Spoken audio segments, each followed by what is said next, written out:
Welcome to the Mile High Blitz podcast, your weekly dive into all things Denver Broncos. I'm Lexi. And I'm Matt. We're here to break down the latest Broncos news summary as of July 28th, 2025. There's quite a bit to unpack, especially with training camp just kicking off. Yeah, there really is. And, Matt, one of the biggest headlines, obviously, surrounds our quarterback, Bo Nix. He's been very vocal, saying he wants to be the best in the world. I mean, you gotta love that attitude, right? And it's not just talk either. We're seeing reports about his offseason regimen, spending time with Drew Brees in San Diego, and also throwing coach Tom House.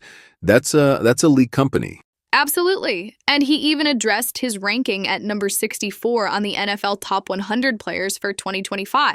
It just shows that, he's aware, he's focused, and it seems like he's really driven to improve as he heads into, what's a critical year 2 for him.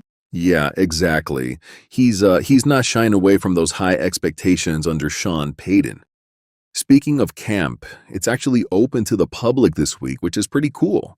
They had practices Friday and Saturday at 10 a.m., though attendance was limited, of course. Yeah, it's great for the fans to get a glimpse.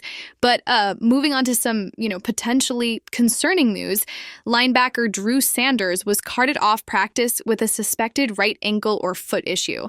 He was already limited to just 5 games last year after a torn Achilles, so this is definitely not what we wanted to hear. No, that's a big blow if it keeps him out for any significant time, especially into the regular season. His depth and that linebacker competition are really going to be under scrutiny now.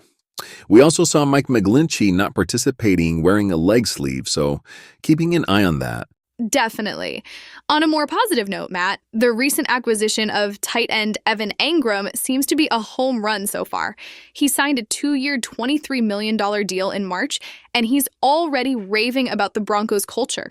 Yeah, I mean, he's called it high intensity and collaborative, which is exactly what you want to hear from a new veteran player. And his personal drive, he said he's just addicted to getting better, chasing perfection, 1% better. That's the kind of, leadership and attitude you want in the locker room. Totally. He's been, standing out early in his transition into the offense, and that really underscores increasing confidence in Denver's offensive core. It's a good sign for sure.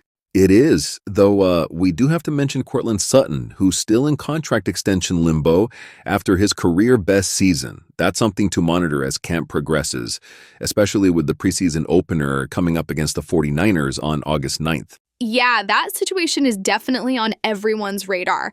But overall, it feels like the tone of camp, despite the small injury concerns, reflects elevated standards and a real optimism. When you say it seems like this team is, aggressively targeting a postseason run. Absolutely. With Nix entering his second year, Engram embracing the culture, and Peyton's expectations, it's clear the goal is playoff contention.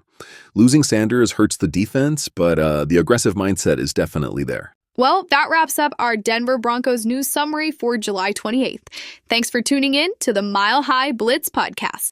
We'll be back next week with more updates as training camp continues to heat up. Until then, go Broncos. See ya.